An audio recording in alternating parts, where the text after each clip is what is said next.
Leader जो है उनको इसलिए बनाया गया है ताकि आप जो है कर्मचारियों के हित में लड़े, लेकिन अधिकतर यूनियन के लीडर ऐसे हैं जो अधिकारियों के हित में लड़ते हैं। यूनियन के पदाधिकारी भी अधिकारी ही बन के बैठे हैं। जो छोटे कर्मचारी, वृद्धि कर्मचारी, दबा हुआ कर्मचारी आखिर किसके पास जाएगा? जो जिसके पास कंप्लेन करने जाना है, शिकायत उसी के खिलाफ है, तो आखिर वो जाएगा तो कहां जाएगा? मैं आज यह बात नहीं कहूंगा कि मुझे प्रमोशन की जरूरत है, चाहे मेरा ट्रांसफर करा दीजिए, ये सब मांगे लेकर के मैं नहीं मंच पर आया हूं। मेरा मांग जो है कुछ बेसिक है, जो कि एक्चुअल में ट्रैक मेंटेनर की समस्या है, जो कि पूरे देश के 4 से 5 लाख ट्रैक मेंटेनर इस समस्या से जूझ रहे हैं, लेकिन इस पर ना ही रेल प्रशासन और ना ही हमारा यूनियन ध्यान दे रहा है। तो हम अपने सेक्रेटरी साहब से समस्या साझा करना चाहूंगा कि कम से कम हमारे जोन में ही सही, हमारे डिवीजन से ही सही, कम से कम समस्या के निवारण का जो है शुरुआत हो। जैसे कि आप सभी जानते हैं कि पूरे रेलवे में अगर किसी कैडर की सबसे अधिक जनसंख्या है तो ट्रैक मेंटेनर है, और उनकी समस्याएं भी बहुत है, लेकिन मैं जो मेन मुद्दे हैं उनको बताना चाहूंगा। पूरे नॉर्थ साइड के जितने भी रेलवे जोन है, वहां पर नाइट पेट्रोलिंग में 2-2 व्यक्तियों को भेजा जाता है। नाइट पेट्रोलिंग में 2 मैन जाते हैं, लेकिन हमारे साउथ सेंट्रल रेलवे में के जितने भी बिजवाड़ा डिवीजन में खास करके आज भी हम लोग नाइट पेट्रोलिंग में अकेले चलते हैं। इस बात को मैंने ट्रेनिंग सेंटर में ही हमारे कोऑर्डिनेशन साहब को अवगत कराया था। उन्होंने हमें दिलासा दिया था कि बहुत जल्द जो है इंप्लीमेंट होगा और 2 पेट्रोलमैन भेजे जाएंगे, जिसको आज 4 साल पूरे हो गए हैं, लेकिन अभी तक ये काम नहीं हुआ। तो मैं डीए साहब से आग्रह करूंगा इस बात को ध्यान में रखें। अगर आप खुद सोच सकते हैं, नहीं तो कभी समय हो तो एक दिन आप भी हमारे साथ 1 किलोमीटर आइए और देखिए कि हमारी समस्याएं क्या है। हमारे ट्रैक मेंटेनर साथी जो हैं अकेले लाइन में चलते हैं, तो कोई समस्या आने पर ना ही अपना सुरक्षा कर पाते हैं और ना ही गाड़ियों की सुरक्षा कर पाते हैं। एक अकेला व्यक्ति, सपोज अगर रेल टूट भी जाता है, रेल ब्रेकेज भी हो जाता है, तो अकेला व्यक्ति लाइट दिखाएगा या पट्टी बांधेगा, इस पर ध्यान देने की जरूरत है सर। और भी तमाम बातें हैं, जैसे कि आप सभी जानते हैं कि हम बारिश हो, तूफान हो, खास करके उसी टाइम पर हमारी ड्यूटियां और बढ़ जाती हैं, लेकिन धूप से बचने के लिए जब हम काम पर जाते हैं तो रुकने के लिए, ठहरने के लिए, आराम करने के लिए, खाना खाने के लिए एक शेड की व्यवस्था नहीं है, जो कि हर किलोमीटर में कम से कम एक शेड होना चाहिए, ताकि ट्रैक मेंटेनर जो है अपने भोजन और आराम के समय जो 2 घंटे मिलते हैं उसमें आराम कर सके, लेकिन उसकी भी व्यवस्था नहीं है। मैं डीए साहब से आग्रह करूंगा कि इस पर भी ध्यान दिया जाए। दोस्तों, आप सभी जानते हैं कि हाल ही में जीडीसी की भर्तियां आई हैं। अभी हाल ही में महोदय ने कहा कि सभी लोग अप्लाई करें, लेकिन महोदय जी आप भूल रहे हैं कि 2018 के बाद से एक भी नॉन टेक्निकल जीडीसी की भर्तियां नहीं आई हैं। बहुत बेसब्री से लोग इंतजार कर रहे हैं। सभी ग्रुप डी कर्मचारी इस आस में बैठे हैं कि कभी न कभी जल्द से जल्द जो है नॉन टेक्निकल यानी station master, goods guard, CCTC की भर्तियां आएंगी, लेकिन 18 से लगातार 5 साल होने को हैं, लेकिन अभी तक भर्तियां नहीं आई और हम सब इंतजार कर रहे हैं।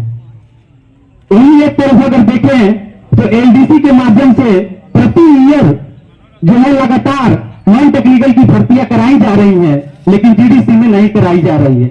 आरटीआई से जवाब मांगने पर जवाब नहीं दिया जाता है, बोला जाता है कि आप डिवीजन में आइए, और आदमी ड्यूटी छोड़ करके डिवीजन में जाकर के जवाब लेने के लिए कैसे जाए।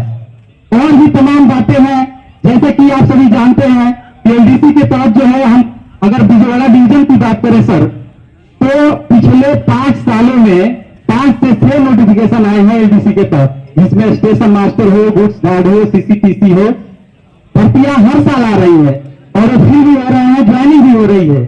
लेकिन एक रेलवे बोर्ड का आदेश आया था बहुत दिन पहले, हमारे रघुवैया जी बोले थे, हमने सुना था, और बोर्ड लेटर, रेलवे बोर्ड का लेटर भी है जिसमें बोला गया था कि अब इंजीनियरिंग विभाग के कर्मचारी भी एलडीसी में भाग ले सकते हैं 10% पोस्ट पर। लेकिन उस लेटर को आए 5 साल हो गए, लेकिन अभी तक इंप्लीमेंट नहीं हुआ, उस लेटर को लागू नहीं किया गया। मैं पूछना चाहूंगा कि इस पर क्या हो रहा है? लेटर आए हुए 5 साल होने के बाद भी अभी तक एलडीसी के तहत 10% कोटे की भर्ती, जिसके इंतजार में ट्रैकमैन वर्षों से कर रहे हैं, और इसकी लड़ाई आज की नहीं है, बहुत साल पुरानी है। हमने अपने जिंदगी में जब से होश संभाला तब से यही सुन रहा हूं, जब मेरा ज्वाइनिंग नहीं हुआ था उससे पहले से यही सुन रहा हूं कि एलडीसी ओपन टू ऑल होगी, एलडीसी ओपन टू ऑल होगी। लेकिन 10% भी जो रेलवे बोर्ड ने दिया, हमारे जो महामंत्री हैं उनके कोशिश के बावजूद जब 10% मिला, तो हमारे यहाँ इंप्लीमेंट क्यों नहीं हो रहा है? जीएम इंस्पेक्शन के टाइम पर हमारे यहाँ रामपुरी ब्रिज में हमने डीआरएम महोदय को भी अवगत कराया था कि सर जो 10% एलडीसी कोटे की भर्ती है जिसमें ट्रैक मेंटेनर शामिल हो सकता है, उसे निकाली जाए। तो उन्होंने कहा कि हमें इसके बारे में पता ही नहीं है। तो हमने बोला सर आप देखिए, तो हमको दिलासा दे करके गए थे कि हम जल्द ही 1-2 महीने में उस पर एक लेटर जारी करेंगे, लेकिन वो भी जारी नहीं किए। तो डीएस महोदय आपसे आग्रह करूंगा कि इस पर भी आप ध्यान दीजिए।